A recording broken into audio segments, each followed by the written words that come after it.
What's up, everybody? This is Stephen A. And my friend, Mr. Dear Abby himself, the one and only Michael Collins, has a brand new podcast called Maddie and the Caddy. I stopped by to check it out, and you should too, because not only am I on, but the one and only Jack Nicklaus is this week's guest. Now on the tee, it's Maddie and the Caddy. Here's Matt Barry and Michael Collins. So much to get to on episode 2 of Maddie and the Caddy, the Jack Nicklaus round. If we're calling it the Jack Nicklaus round, of course, the greatest of all time, Jack Nicklaus. We caught up with him earlier in the week at Shinnecock prior to all of the stuff at the U.S. Open. You think Jack would have had something fun to say about Mickelson stuff? And he was great as it was. So We'll get to Jack Nicklaus. We'll get to Brooks Koepka winning back-to-back U.S. Opens. I want to get into golf gods. I want to get into idiots in the gallery. I want to get into all of this. At least no blimp crash this year. Yeah, that was a good thing like it did at Erin Hills. Yeah. But I do want to start with Phil Mickelson. Yeah. And what was the overwhelming storyline. But let me ask you something. Yeah. Did we start with Phil, or do we start with why Phil got to the point that he got to? And that is the USGA messed up again. That was another bullet point. Right after Mike Davis promised. Listen, we promise it is never going to happen again. We're going to make sure of it. I guarantee. What did he do? I guarantee. Well, we'll get to. There's plenty to talk on the USGA because it was the USGA. But yes, that is kind of the underlying issue going into the Phil Mickelson Saturday. But all right, you were there. Yeah, I'm going to set you up in a couple of ways for the Phil Mickelson story, where he didn't let his ball finish rolling on the 13th, went up and hit it while it was moving, which is a 2-shot violation, ended up getting a 10 on the hole. And when he did it, the golf world stopped, melted, Twitter went nuts, and then everybody had a varying opinion. The media center went crazy. Okay, that's why I want to ask you. Number one, you were there when it happened in the media center, and there are sometimes media that likes to take it really, really seriously. Okay, first off, I'm going to be honest and tell everyone. I'm going to pull the curtain back on everybody. Yeah. When it first happened, no one thought it was real. What do you mean? Everybody thought it was like a tape or a video. Like a practice round? Yes. No one. There was a collective, like, what? Is that? And everyone looked at one another like, you saw that, right? Like this. And it says, there's a little thing there that says live, but there was a collective pause when everyone, because there was talking going on and whatnot, because everyone was already, the other thing pulling the curtain back, the same people that were so mad at this Phil Mickelson doing something like this were the same people, excuse my language, about how unfair and terrible the course was, and complaining about the USGA did it again. And then as soon as that happened with Phil, it was like, oh, how dare Phil do that? It was a very big pearl clutching moment on social media. It was hide the children. It was amazing to me. Here's what I'll say about Phil. And I want you talk to players and caddies. I want all of that as well. All right. Here's what I'll say is a guy that didn't professionally work in the sport of golf. I'm in the media. I didn't caddy like yourself. I didn't play. I'm not professionally in the sport. I'm a guy, when I go play with buddies, I'll roll the ball to improve my lie in the fairway. I'm one of those dudes. But you know what? You're in the majority. So right. And so as a golfer who loves the game, you're in the majority. So that's the prism I'm seeing it through. Right. So when I see it, I look at it and I say, okay, Phil broke a rule. He blatantly broke a rule. He should be penalized. Let's move on. Right. I'm not one of those that think he cheated. And let me explain the difference between the two. Okay. Blatantly breaking a rule like Phil did is in front of everyone to see. He didn't care anyone saw. He did it. He was clearly He was doing it. He was fed up. He was clearly making a statement. That's why he did it. To me, cheating is when no one's looking and you roll your ball or you drop a ball or you do something that you don't want to be caught doing. Or like in other sports, football and basketball especially, where you commit a foul and the ref don't blow the whistle and you're like, oh, I can get away with this. That's cheating. Doing something hoping Correct. not to get caught is cheating. Correct. That he should have been disqualified for if he was doing that. He didn't do that. He broke a rule. Right. And so this is the other thing where everyone freaked out is because there are two different rules. And there's rule 1-2 and rule 14-5, which for me, again, from now on, I just want everyone to know, I'm going to say it from now on. I am no longer for fun going to go play golf. You know what I'm going to go play? I'm going to go play common sense. Because golf is not common sense. It's not. It's stupid. Let me tell you, your common sense handicap will be much higher than your... Well, yeah, probably. Probably. I don't know if I can get people to gamble playing common sense with me, but I don't care. I'm not playing golf anymore. I'm going to go play common sense. Rule 1-2. If a ball is moving, whether it's going towards a hazard, an out of bounds, or going somewhere you don't want it to go, and you put a club down or let's use your foot to just stop the ball. If you just try to stop or deflect the ball and you don't make a motion other than trying to stop, like a goalie stopping a puck. If you just put the stick down and stop the puck, that's a DQ. That will get you DQ'd. Now, as what Phil did, because that rule is rule 1-2. If it's called deflection. If you just put something down to deflect the ball, to stop it going from where it's going to end up, that's deflection. What Phil did was he hit a moving ball. Hit means he actually purposely made a stroke, almost made the putt. That'd have been great. That would have been awesome. Almost makes it. But because he actually made a swing at the moving ball and didn't just stop it, there's two different rules there. And now, I buy that he knew that. I do. Yeah, I buy that he knew that if he stopped it, he knew that he was done. Yeah. I would also say he wasn't going to try and stop it because of the slope that it was on. Right. Because if he stopped it and then picked his club up, it was going to roll down the hill anyway and go where it was going. So where he actually swung at the ball to pop it back towards the hole, if he would have just stopped it or, I'm doing air quotes, deflected it, then he would have got DQ. But I think he knew the rule anyway. What was funny to me was when first in the media center, people are freaking out. Yep. He's got to be DQ'd. He better never show his face tomorrow. People lost their minds. And I'm going to give credit to a guy, Bob Estes, who on Twitter said, well, he could have just taken it unplayable. He could have let the ball roll out. And once it stopped, he could have taken it unplayable and then put it back and hit the exact same putt again. And it would have only been a 1-stroke penalty. Okay.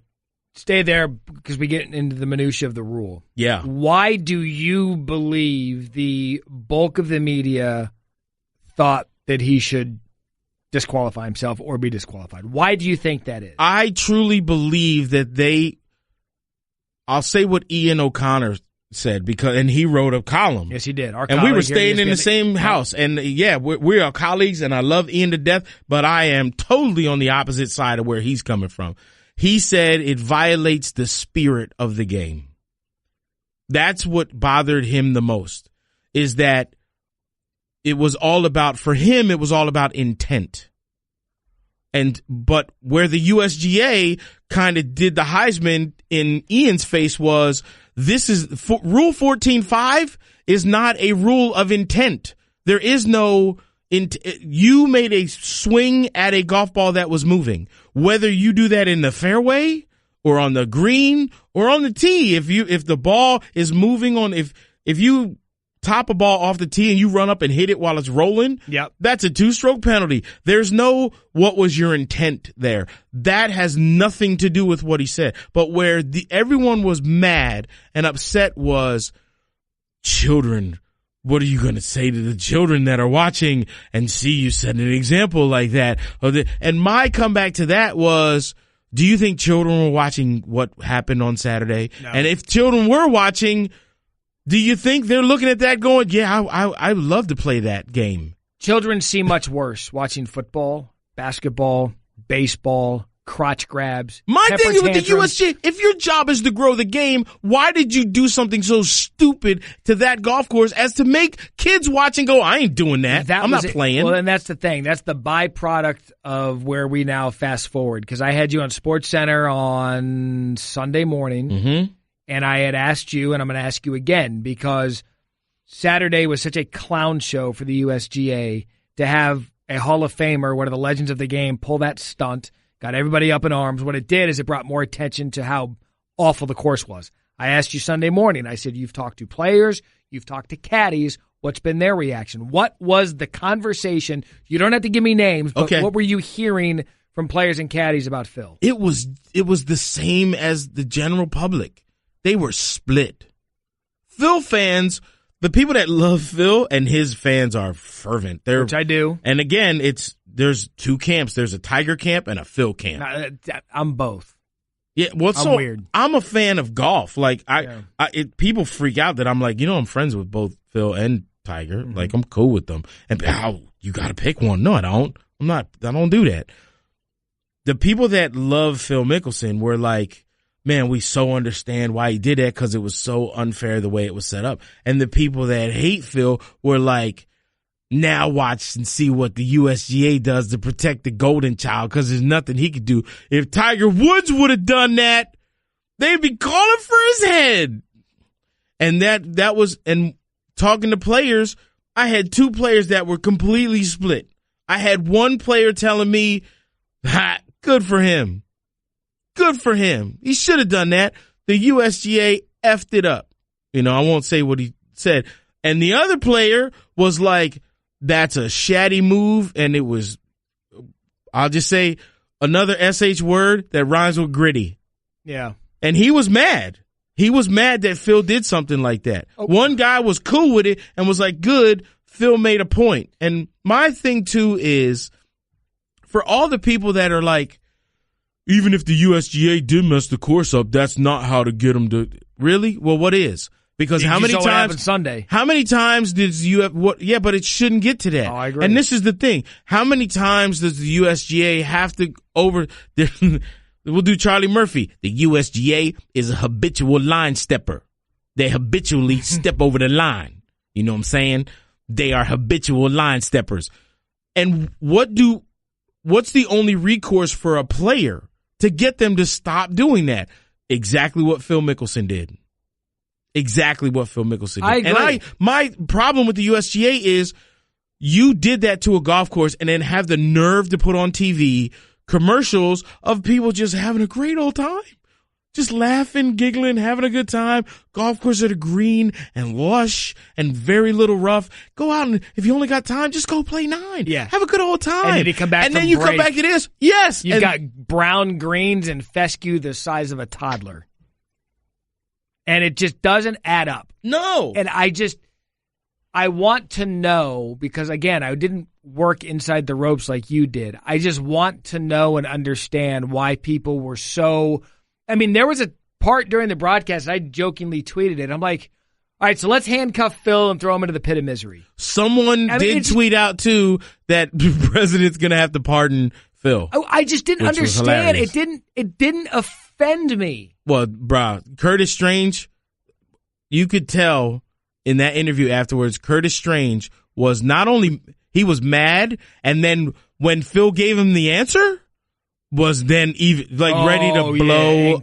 Yeah. And Curtis Strange, a colleague of ours, Masters Week, and he is old school. He was the last to win the U.S. Open back-to-back times. He's an old school golf guy. Yes, and so something like that. Andy North wasn't happy about it. Well, people say you'd never see Arnold Palmer and Jack Nicklaus do something like that. Well, guess what? The USGA didn't set up courses that way. So don't say that, stupid, because you don't know. You know what? Let me talk to Jack and Arnie about, hey, did the USGA ever habitually line step when y'all was playing? Because I don't remember that ever happening. Ever.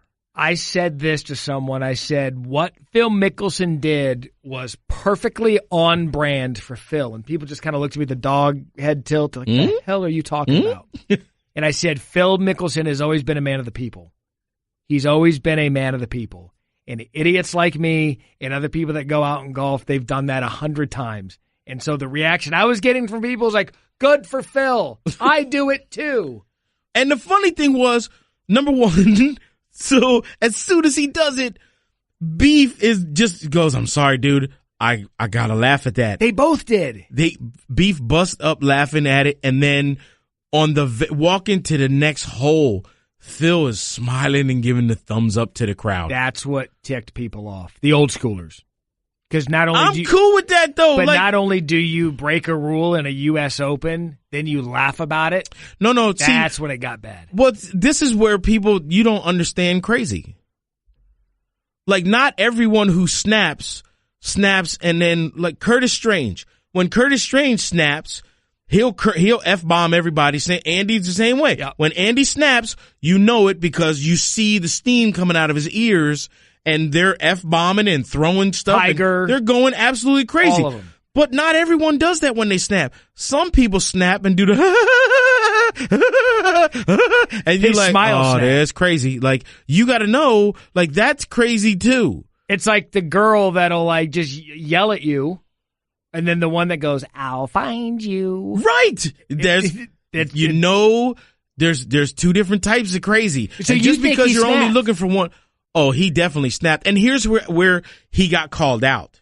Where you go, he knew exactly what he was doing. He knew exactly, maybe not. You know why? Because he said, oh, I knew exactly, and I knew what was going to happen until we talked to Beef.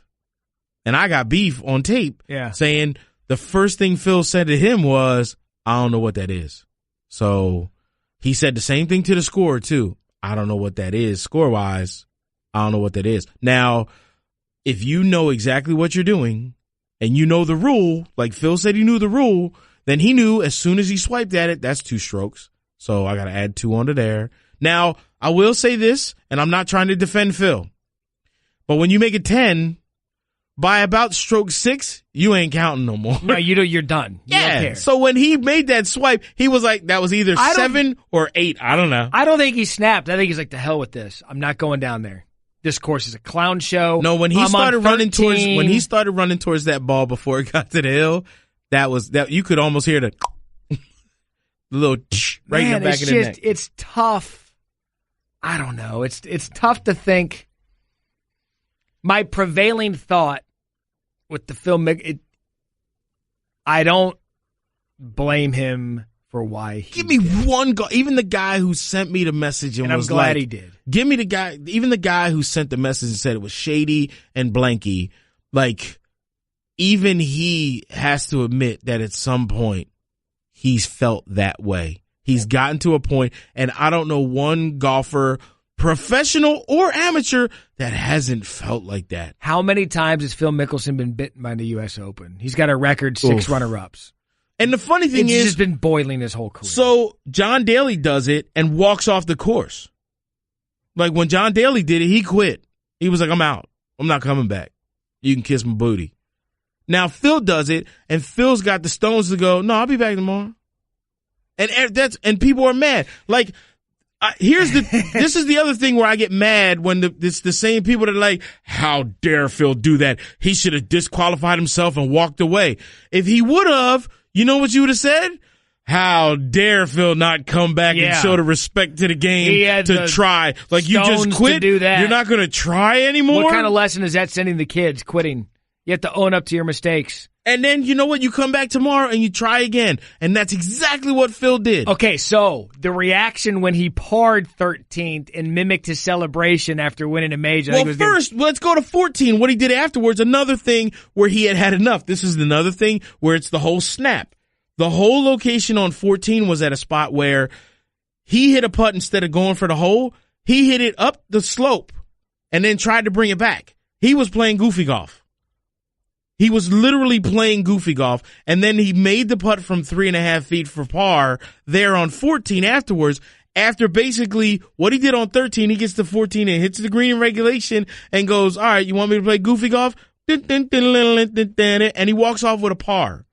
And then I even told him on Sunday, you're talking about the celebration that he did on 13 after making the par, like he had won, and the crowd went nuts too. I kind of liked it. Dude, I walked up to him when he was signing autographs, and I love the fact that he didn't even speak to the media afterwards. I tapped him on the shoulder, and he turned it, and I go, dude, I love what you did on 13 today. That was awesome. And he smiles, and he goes, thanks, Mike. Thanks, man.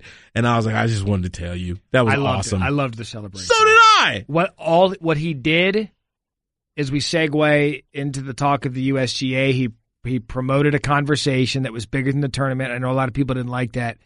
But when we look at this U.S. Open as a whole, Friday was really the only good day in terms of course setup. Thursday was okay. Friday was okay. And Thursday and Friday were all because of weather. That's it. Saturday was a joke. And because of Sunday Saturday was, I'm being sorry. a joke, it was overcorrection. Even though Brooks Koepka caddy did say, and it's in Caddy Confidential, that when they got to the back nine, the greens didn't hold anymore because the wind picked up. But you know, here's the last thing I'll say about the last thing I'll say about Phil Mickelson and about what he did on Sunday. For the people that are going to complain about that, you know what? Again, the USGA's job is to grow the game.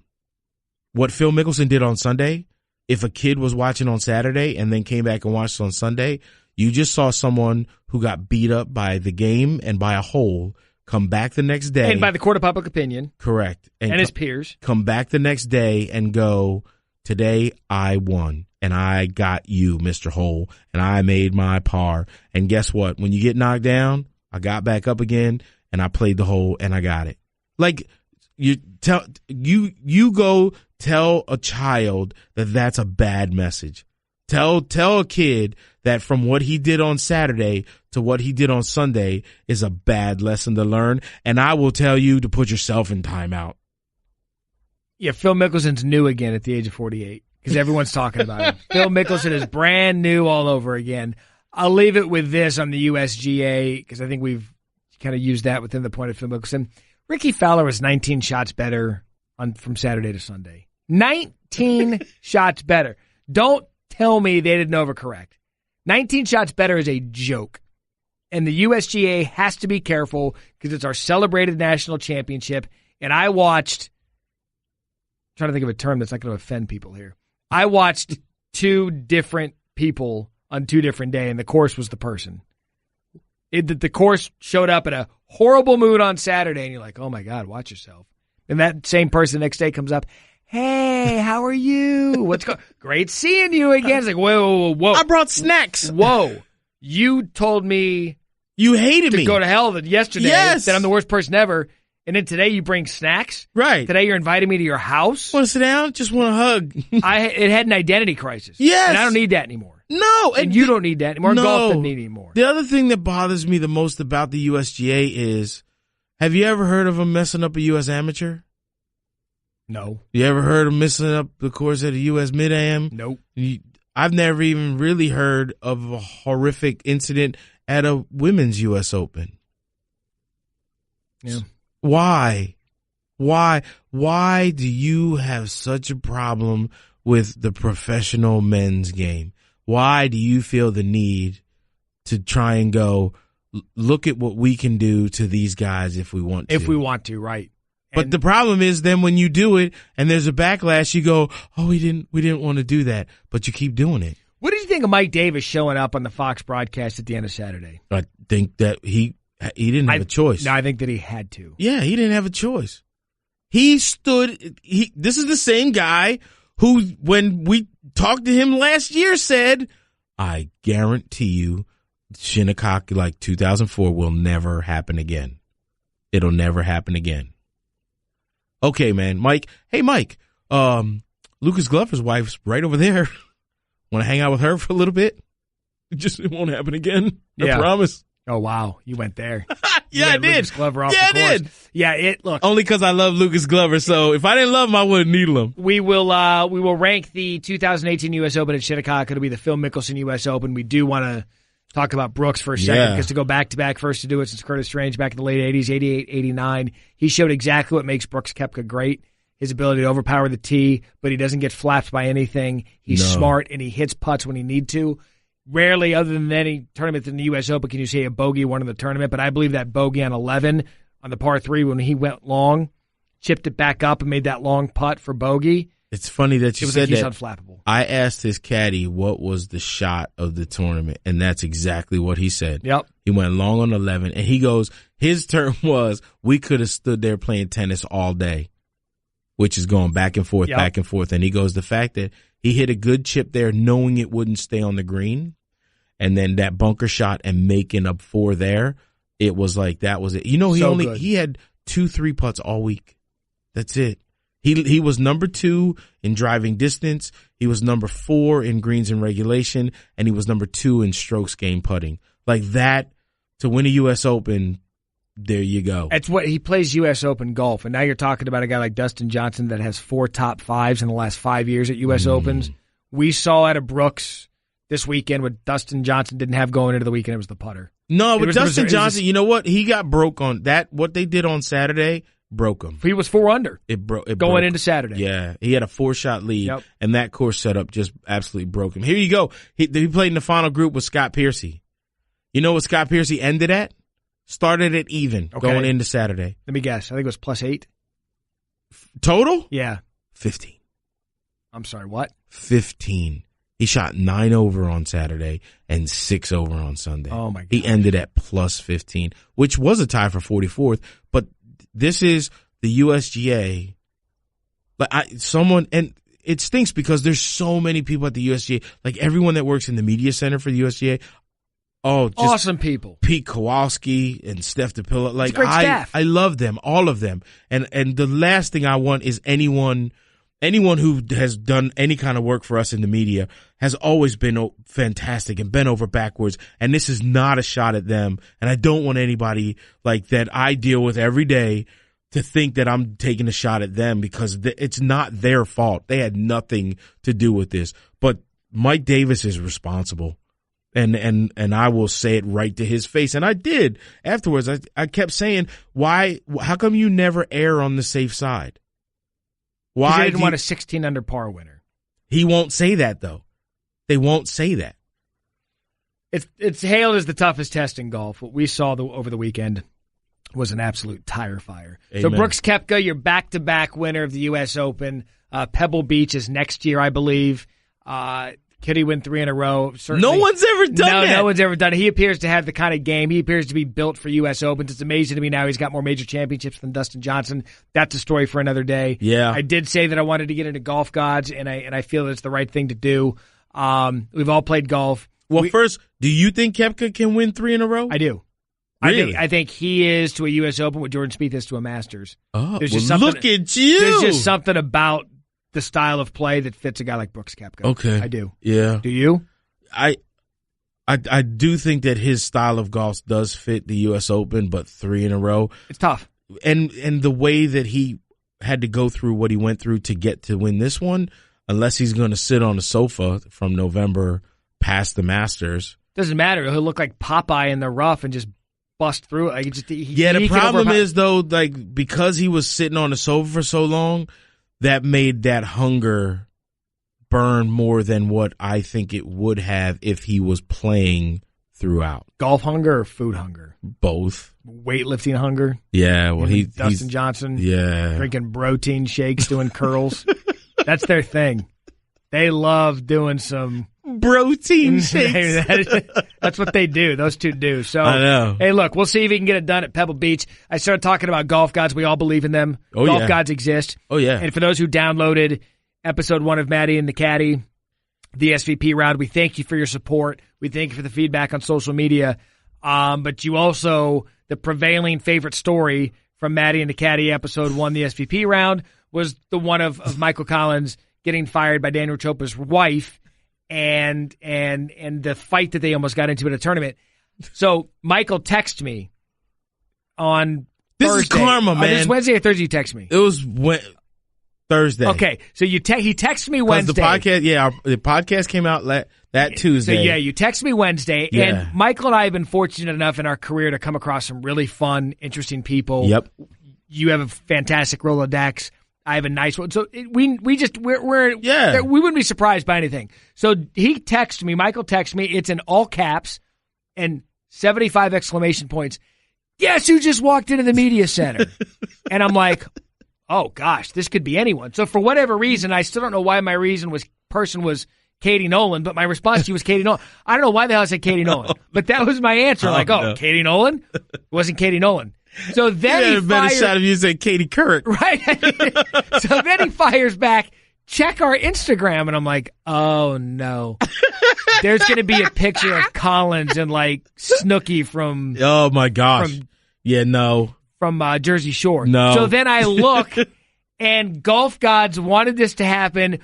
Who did you run into at the media center the day after Maddie and the Caddy posted? Daniel Chopra. And he had different color hair.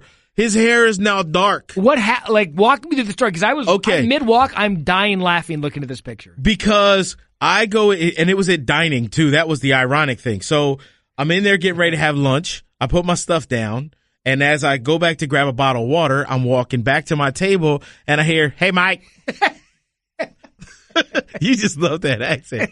And I look up, and I'm like, "Daniel?" And he was like, "Hey." And I was like, "Wait, what are you doing here?" And it turns out he was doing some work for one of the overseas television companies. So he was doing some stuff there. And I was like, "Dude, you're not going to believe this." And then I said to him, I was like, "Yo, are you on like Twitter or Instagram or Facebook, anything?" He was like, "No, not on any of those, Mike." And I was like, "Okay." Cause I kept thinking, I was like, "We got to take a picture, man. It's been forever." And then he was recalling, we were talking about that 2004 U.S. Open. Had he listened to the podcast? No, I don't even know if anyone told him about it, but I did say, I was like, "Man, I literally was just talking about you, dude." I was just talking about you. Does he know in what way you were talking about him? I don't know if he knows that part. I don't know. But we're friends now. We laughed now. You know what I mean? I would love to say, like, I saw him and I was like, "Man, get out of my face. You better not even talk to me," and stuff. But, the beautiful thing is there's a witness who actually saw everything. Saw what? We can just get the nod. The reunion? No. Mom was there. Oh. Mom was there at the original incident. Caddy's mom was there? Caddy's mom was there. Caddy's mom is in here in studio. Yeah, she doesn't want. She won't talk. But can I confirm? Were you at the incident? Yes, I was at the incident. I saw it happen. So you can verify what happened? I can verify that actually happened. Told you. Believe it or not, it actually happened. Mom was there. Mom saw it. Unbelievable to me. It's a good thing that I just had to. It's a good thing that check Jose. Your story. Yeah, no, it's a good thing. It's a good thing that my buddy Jose isn't here, because he would. And now Stephen A.Smith is hazing. Oh, what? I kind of almost want him to come in here. I know. Did he already walk by, or did he? No, he didn't walk Hold in, on, because our producer would have said something. All right, so here's what we're doing. I'm going to give you play-by-play of what's going on. Caddy left the studio. He went to go get Stephen A. Smith to come in here and meet Caddy's mom. So Stephen A. Smith has now walked into the studio. We're literally recording the podcast right now, so you can just say hi. Go on ahead. Hello, Stephen A. How are you? Good seeing you. Good. Pleasure to meet you. How are you? Very, very nice to meet you. Nice to meet you, too. Thank you so much. How's everything going? You know my nickname for your son, right? No, I don't. I called him Michael Dear Abby Collins. Dear Abby. That's right. Dear and I did it Abby on First Take Collins. the other day, because he's sitting there psychoanalyzing folks, giving them every kind of, but come on, Tiger's been through a lot. I mean, 26th, and if he finishes 26th, I mean, that's a good deal. I'm like, what? What? I said, what is this, Dear Abby? What are you doing? Hey, real quick, can you just give us your take on the Phil Mickelson fiasco? You know, listen, it breaks golf etiquette. He's been around the game. He knows better. He did it on purpose. We know that. On one hand, okay, what is it, automatic 2-point deduction or whatever? Yep. We get all that. The penalty's the penalty. He clearly knew it. He clearly does not care. Right. And he's the kind of person that has gotten away with that. Not that particular thing, but he's gotten away with being a rules breaker, a guy that doesn't pretty much has a nonchalant attitude. Lives on towards the these edge. things, lives on the edge. We get it. The problem is not with him. It's with the rest of us. Would we give anybody else that pass? See, that's what I was saying. People said if Tiger did that, what would have happened? It's all about see, to me, particularly in the world of sports, more so than anything else, sports is the closest thing we have in our society, in my opinion, to a meritocracy. Everything else involves spin. But in the world of sports, you got to go out there and you got to perform. And you're performing in public. You don't get to perform behind closed doors. Mm-hmm. So with everybody seeing what you're doing, and it being the closest thing to a meritocracy, we can't then allow the sports world to regress to what politics is, what corporate America is, and beyond, where the proverbial glass ceiling exists, where you can find your way to maneuver and around things. No, you don't want that. You don't ever want sports to be about that, Because if you let the merits and the meritocracy portion of, leave the world of sports and engage in politics, spin control, favoritism, and all of that other stuff, once it hits sports, it's over. You can't do anything with anybody. Everything is spin. In sports, we don't have spin. You got to go out there and perform.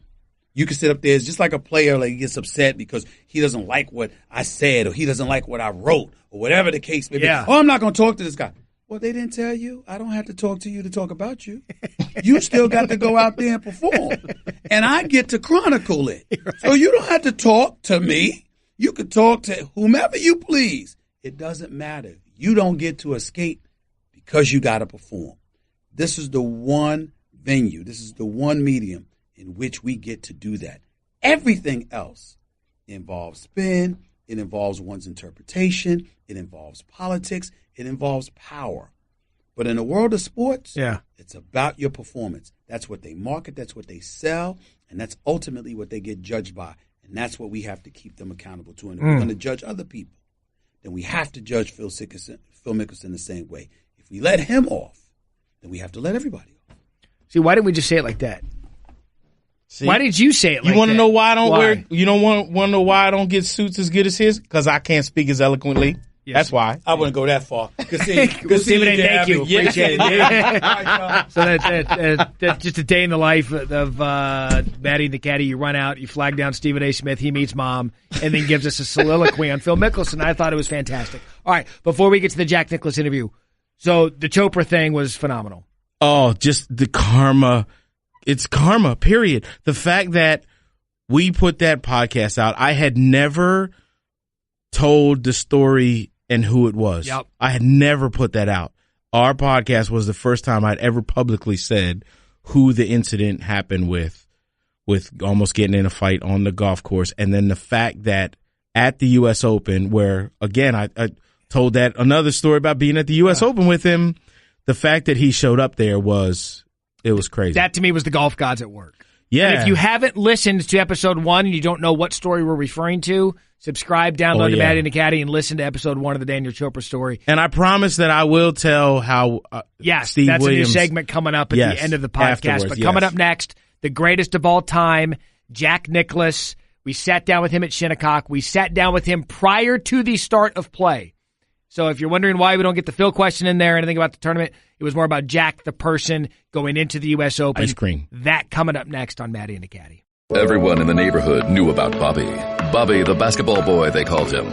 Bobby wanted to go pro someday, so he was always out in the driveway shooting hoops. But one day, his mom came out and told him, "Hey, your wife wants you to take out the trash." His mom was visiting, and Bobby was a grown man. He had kind of missed his window. Plus, no one had ever seen him actually make a basket. But on the other hand, Bobby had heard how Geico could save him money on car insurance, so he switched and saved. So it was all good. 18 career major championships, 4 U.S. Opens. I couldn't think of anybody else better to join us at a U.S. Open than the great Jack Nicklaus. And Jack, when you step on a course at a U.S. Open, where do your memories go? Well, I don't get on the golf course anymore. I'm here at Shinnecock, and I haven't seen a hole. I can't get out there. I'll never get to see it. So, but my memories go back to the playing days when I was out in the middle of the fairway and enjoyed playing the golf course, playing the competition, and having a chance to win. Absolutely. I just want to know, for you, your U.S. Open, if you could only have one.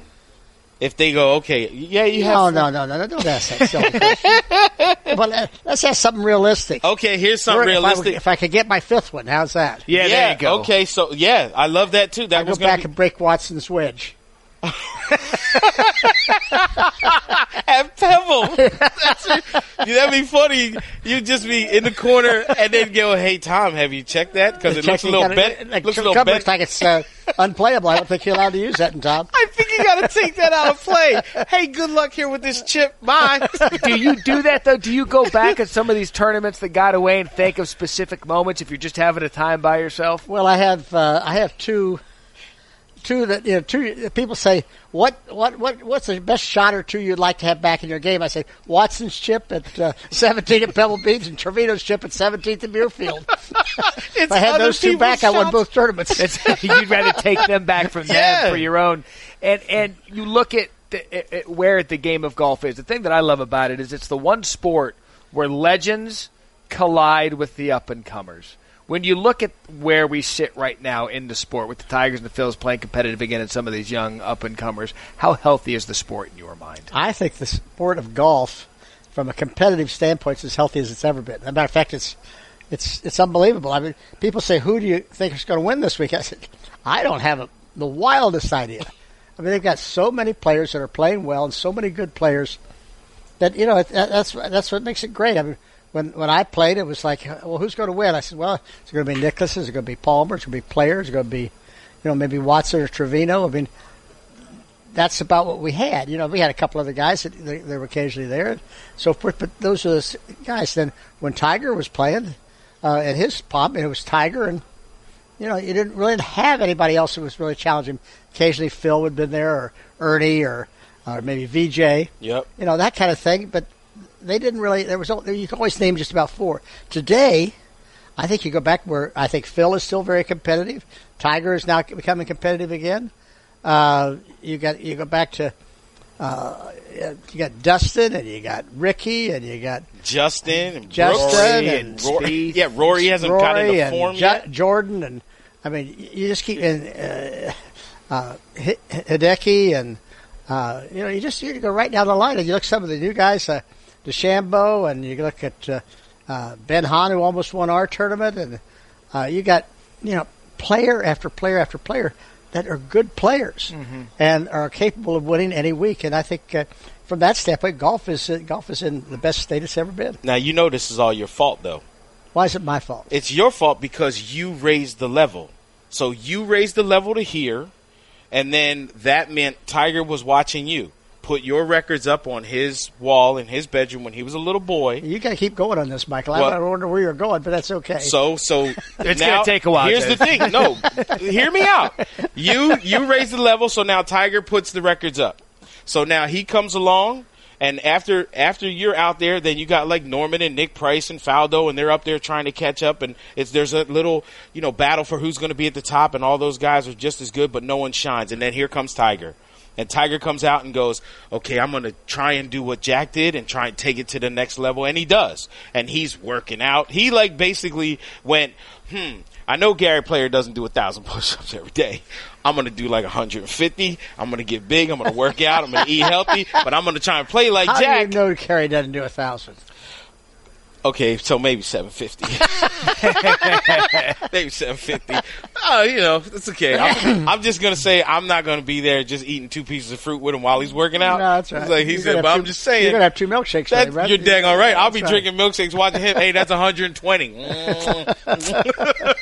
But then Tiger raises the level. So now all of these kids that watch Tiger are going, oh, so this is now what we have to do. And these are the kids that watched him. So it started with you, and then the next, and I'm sure for you it's it all was my fault, huh? Yeah, I blame you. Okay. But I would take that because if you look at to where we are now with the sport, as we had said, how deep it is before, I mean, you look at just the evolution of the game. I love talking with you, and we do television with Andy North, who's in here with us right now.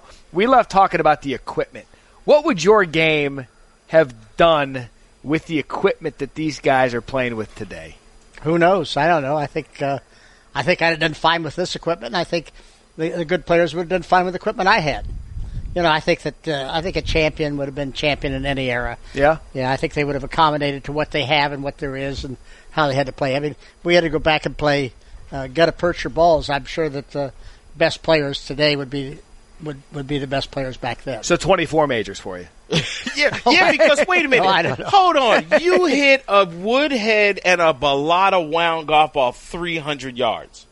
How far, in your prime, how far are you hitting with this equipment, one of those balls that doesn't spin, that you don't have to worry about? If you catch it maybe a quarter of a centimeter, it's going to spin and like that.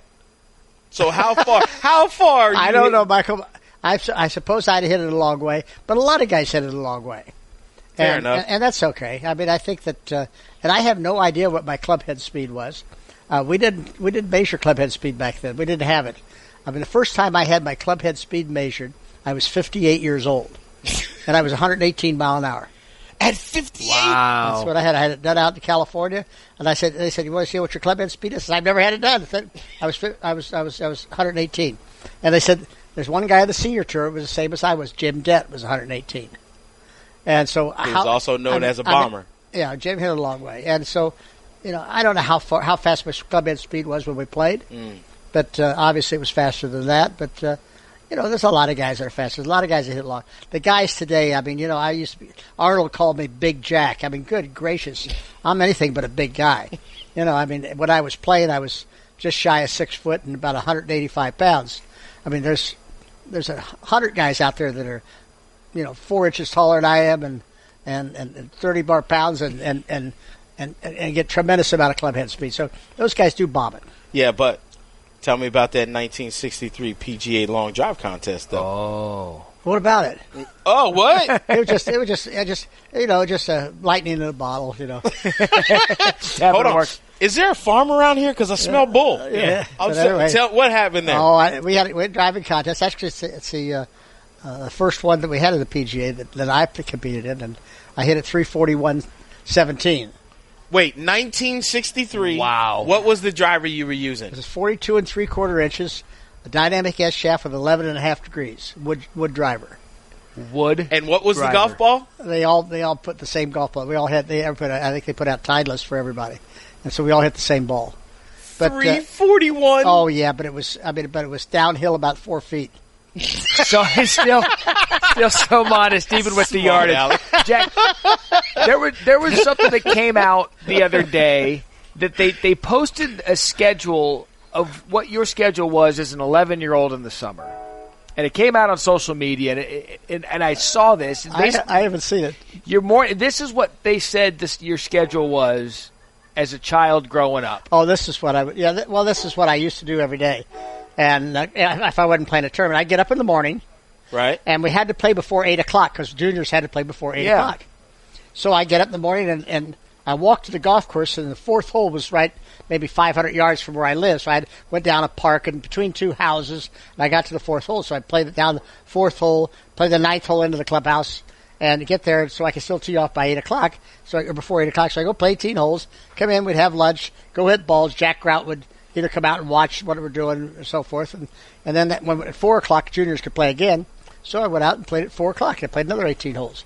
That's why I ended up playing golf. Because golf was a sport that I didn't have to wait for somebody to throw the ball back to me or defend me or wait for 10 other guys to get in a dusty field to play baseball or something. I mean, I loved all those other sports, but they didn't want to do what I wanted to do. I wanted to play whatever sport I was playing. I wanted to play it all day. Mm-hmm. And golf was the only one I could play all day. I could have played tennis all day, but I would. My dad just introduced me to tennis, but not much then. I love tennis today, and I wish I would have learned when I was younger. But tennis is still that sport, though, that you need another person. It's not nearly as fun up against a wall. You definitely need another person, and I play a lot more tennis today than I do golf. But it was. And my dad was a good tennis player. My dad was city tennis champion, so it was, a little bit of athletics in there. He enjoyed it. He loved it. How is the tennis game right now? How my shoulder's not been very good, so I haven't played much lately. But I just had some stem cells done on my shoulder, so I'm hopefully in another month or so I'll be back hitting the ball on the tennis court. Are you still allowed to go fishing though?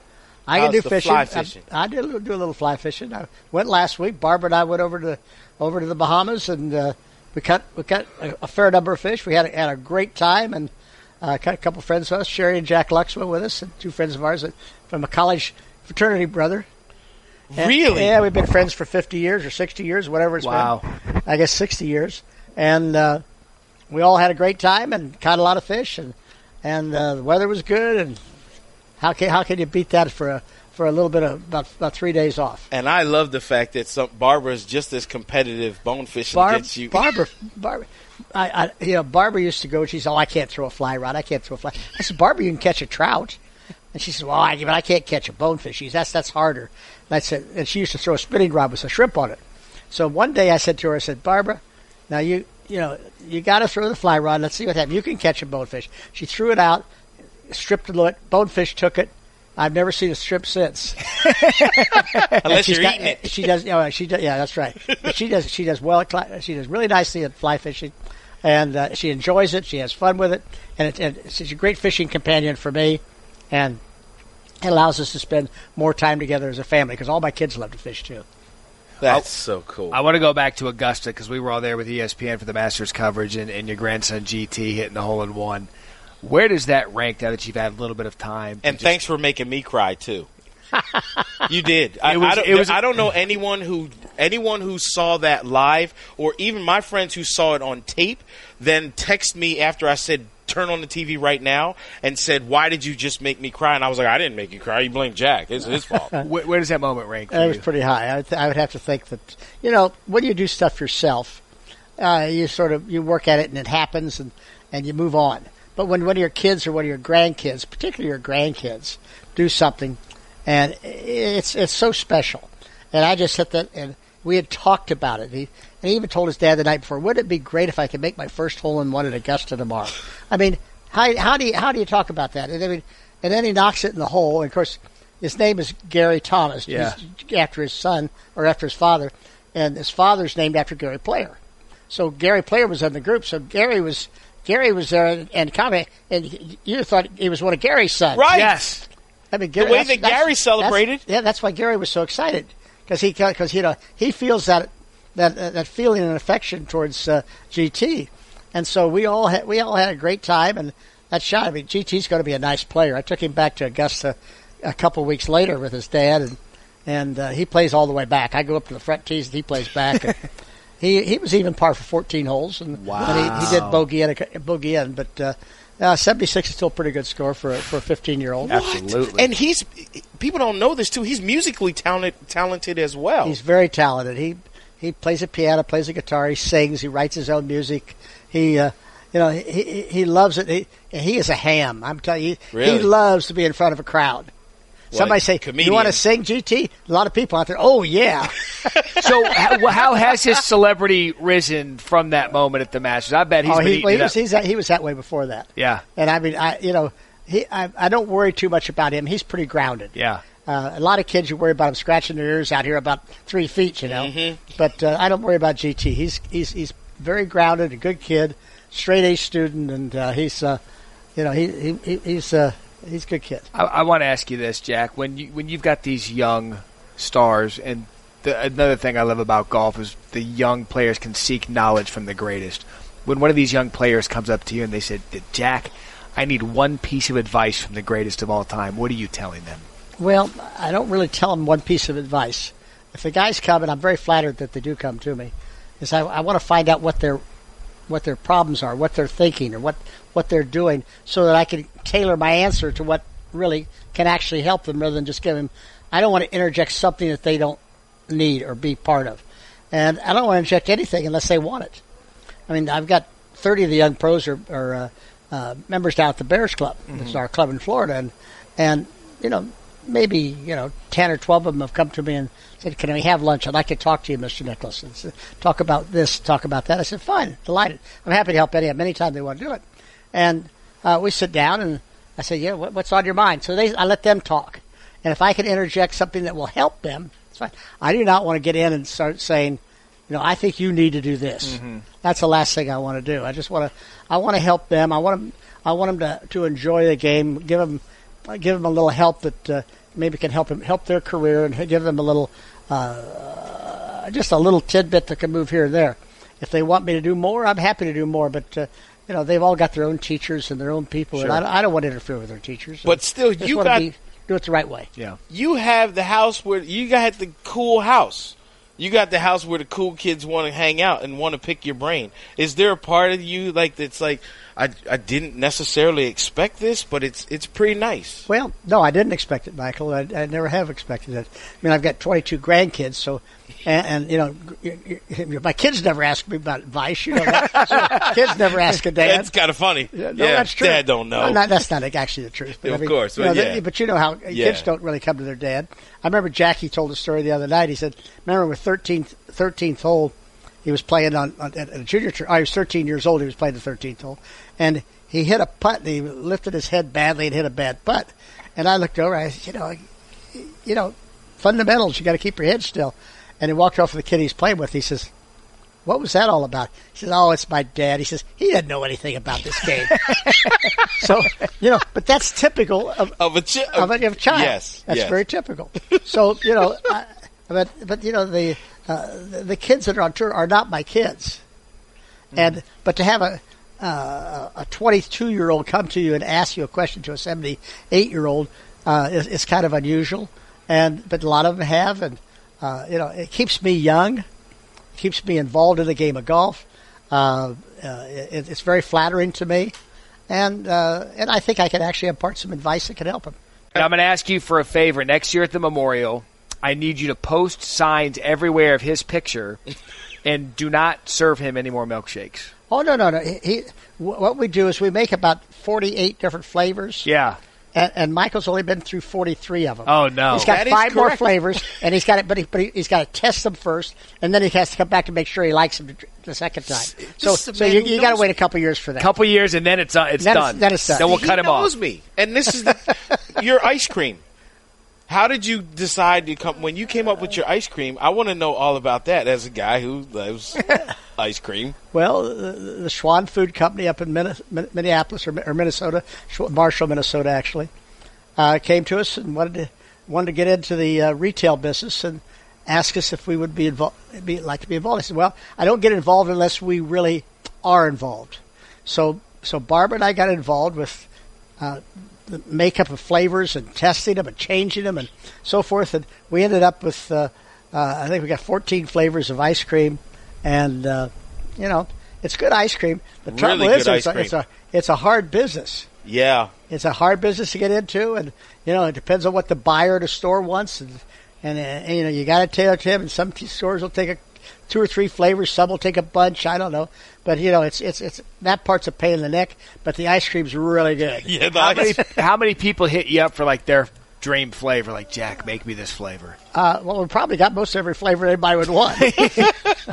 There's some really good flavors in there. Collins, what would be your flavor? If you had a Jack line of ice cream that your flavor, what would you do? Like if like they would say the So the ice creams that he has out, I've had 8 of the flavors so far. Yeah. And anything that's coffee flavor. You haven't had blueberry cheesecake yet, have you? Oh, that exists. Oh, that's really good. Oh, see? And this is why Mike's never getting skinny.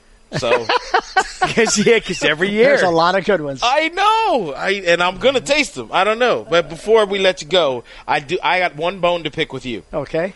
So your conversation with Faldo talking about caddies with Angelo and the caddy, how the caddies have sometimes can have too much input now. But you said something that I thought to myself, hold on a minute, this is also part of it. Before you, there was no such thing as yardage books. That's right. So you and Angelo developed some serious yardage books. And no one was doing that. I developed the yardage books. Yes, you did. Long before Angelo. Yeah, you're right. You did. You developed the yardage books, and Angelo was there. But Angelo was terrific. In other words, in my way of thinking, we were kidding about it. The 3 ups of caddying, you show up, keep up, and shut up, and that's all right. And realistically, that's really what you want. But what you want with a caddy is a young man or I don't care, an older man. It doesn't make any difference. Somebody that you relate to, who's a friend, who gets along with you, who your chemistry is good. And they know when to say something and when not to say something. That's so important. And sure, you can have caddies that can help you, and you can have caddies that can hurt you. Yep. And frankly, I did most of my own work, and I really wanted somebody that I had just had good chemistry with, somebody that I got along. Now, other people, I know a lot of people who won't even hit a golf shot with a caddy, not telling him where to hit it. And one of the guys who I have a show with on SiriusXM, Pat Perez, he will not hit a shot unless his caddy is like, "Here's the shot." Well, but that's okay if that's what Pat does. And a lot of kids grow up that way today. Mm-hmm. I'm not really criticizing that. I'm saying that's not my flavor. Right. To me, playing the game of golf and being able to figure out whether the ball is going to go downhill, uphill, break to the right, break to the left, where's the grain, what's the wind doing. Those are the things to me that make the game of golf fun. Mm-hmm. Figuring them out yourself. Now, if you want to use your caddy as a backup to that, that's the way I use the caddy. A reinforcement. That's what in other words, I would walk my own yardages before we got yardage books, and I'd get there and I'd get 110 yards. I said, Angelo, what do you got? He says, I got 110. I know that I'm not far off. I mean, I didn't add rather than subtract or vice versa. And that's what I use a caddy for. And do I think that it's a bad idea to have a caddy? No, I think caddies are great. I love caddies. I love having, but to me, the fun of the game is figuring out the game yourself, not being dependent on somebody else. Jack Grout always taught me, he says, be responsible for your own golf game. And part of being responsible for your own golf game is being responsible all the way through the bag. And Bobby Jones, I used to go down to his cabin every year at Augusta. And he came down, he said, Jack, he says, I was a good golfer when I was a young man, but I had my 7 lean years, which were lean years for him was from age 14 to 21. But he said, until I could get on a golf course, correct myself, figure out what I was doing, change it in the middle of a tournament, he says, that's when I became a golfer. So the more you rely on a caddy, the more dependent you are on somebody else and not responsible for your own golf game. So when Jones said he became a golfer, that's when he started winning everything. And so that's what Jack Grout taught me, to be responsible for myself.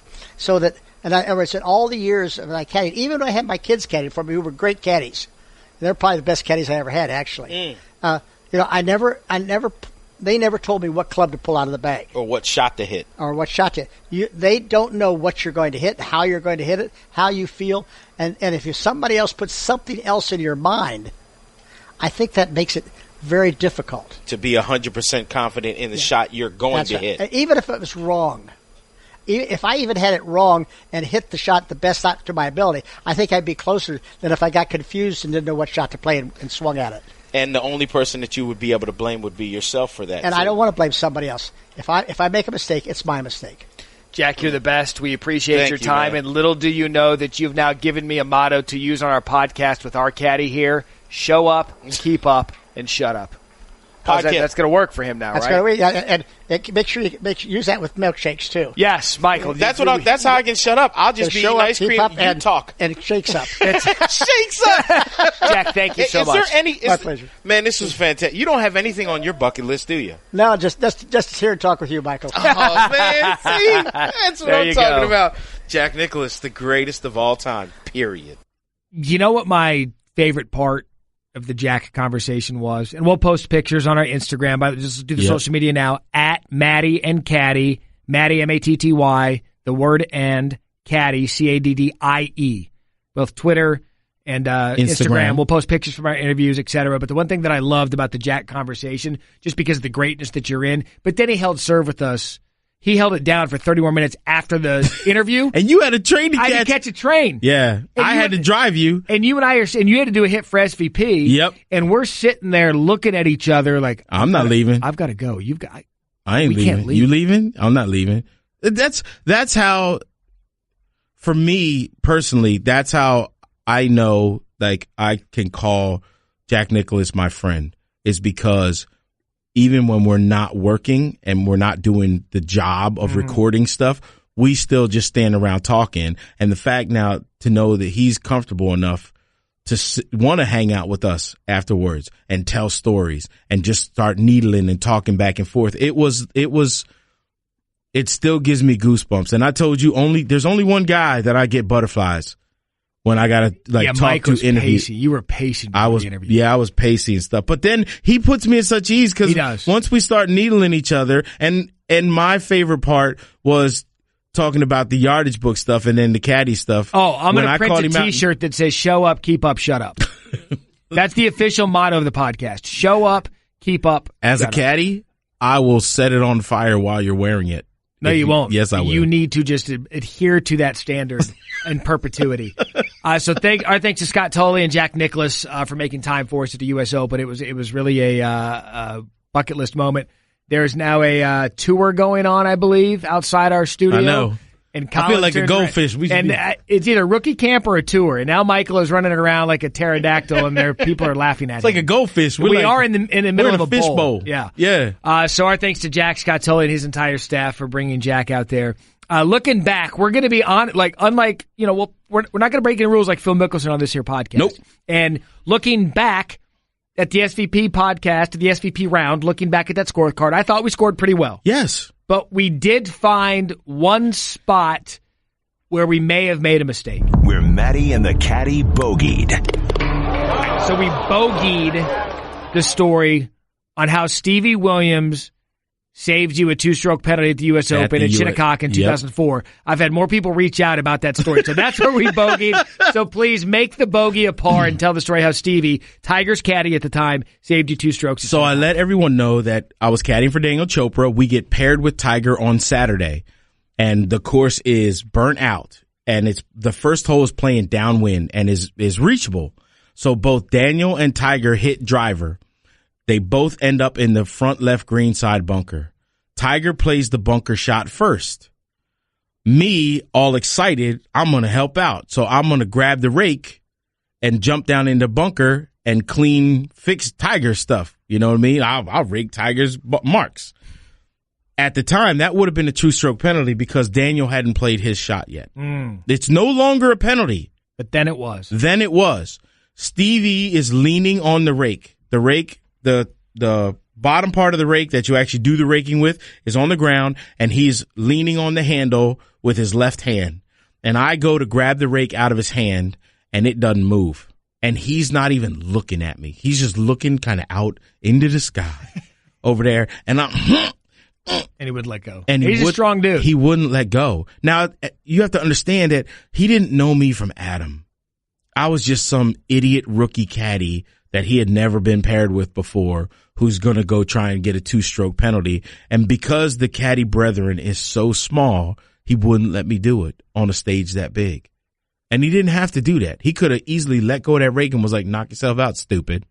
Here you go, 2 strokes. Now we're beating you. But he wouldn't do it. And I understand you recounted the story with him. Yeah. For so ESPN. Just a couple years ago at the Tour Championship, he's caddying for Adam Scott, and I'm like, you know what? I'm going to get him on camera because I've never publicly thanked him for doing that for me. Set the camera up. Stevie, hey, can I jam? Yeah, of course. Mike comes over, and I was like, listen, you did something for me you didn't have to do at the 2004, and I tell him the whole story, and I'm getting like trying not to get choked up because it's like emotional. Because man, you didn't have to do that. It was the brethren of caddies and what this means. And thank you so much for the whole. And he looks at me and he goes, "Oh, cool, man. I don't remember. I don't remember something." And I was just like, "Oh, I'm gonna."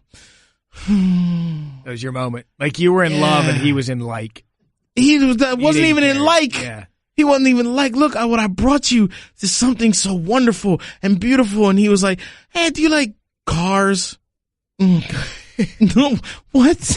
So look, he did laugh about it, and it was great. We'll be the first to admit our mistakes on the podcast in terms of bogeys and birdies. So you hit us up via social media. Speaking of social media, at Maddie and Caddy on Twitter, we put it out there. # for the podcast, FORE golf. See how we got creative and cute there. You can ask us a question. We'll pick one and answer it this week. Our question this week comes in from BJ Lisco. He wants to know, using the # for the podcast, why does it seem like every so often the USGA tries to make the U.S. Open about themselves and not about the golfers? It's not every so often. Every year it's something. Every year it's something.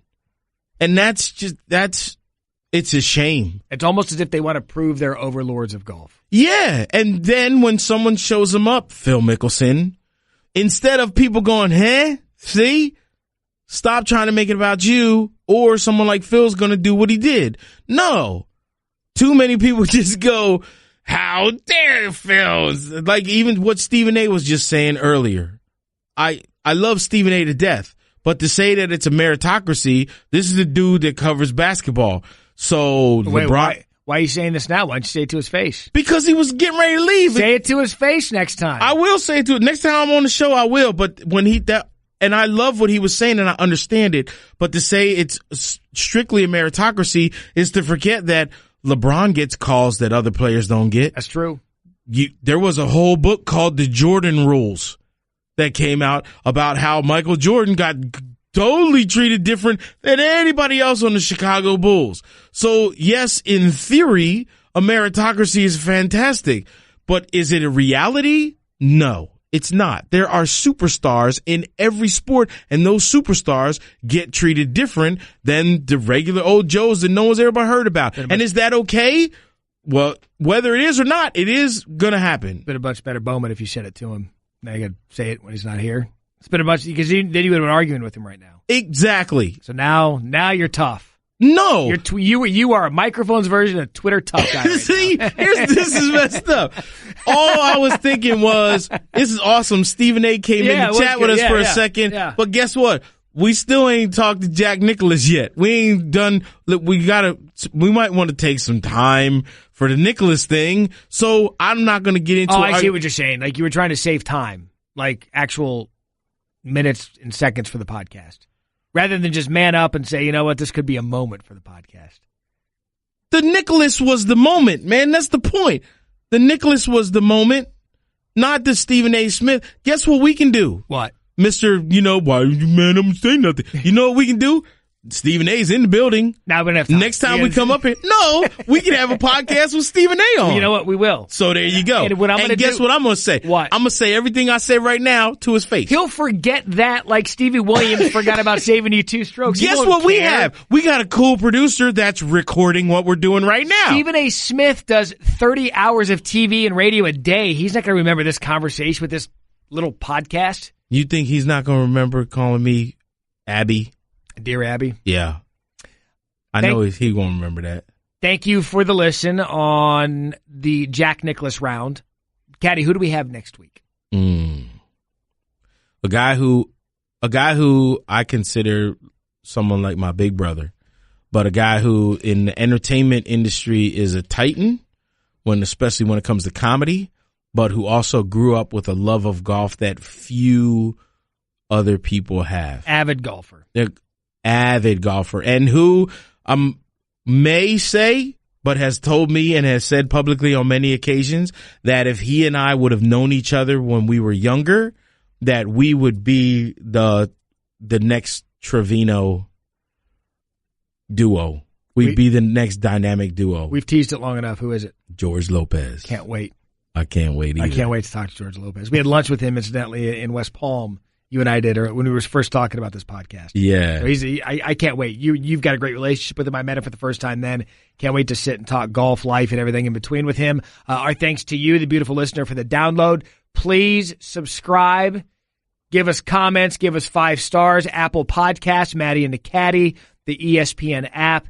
Hit us up on social media at Maddie and Caddy. If you love the podcast, tell everybody. If you hate the podcast, keep your mouth shut. Let people find out for themselves. Don't say nothing. Let them find out for themselves. Maddie and Caddy on Instagram. Maddie and Caddy on Twitter.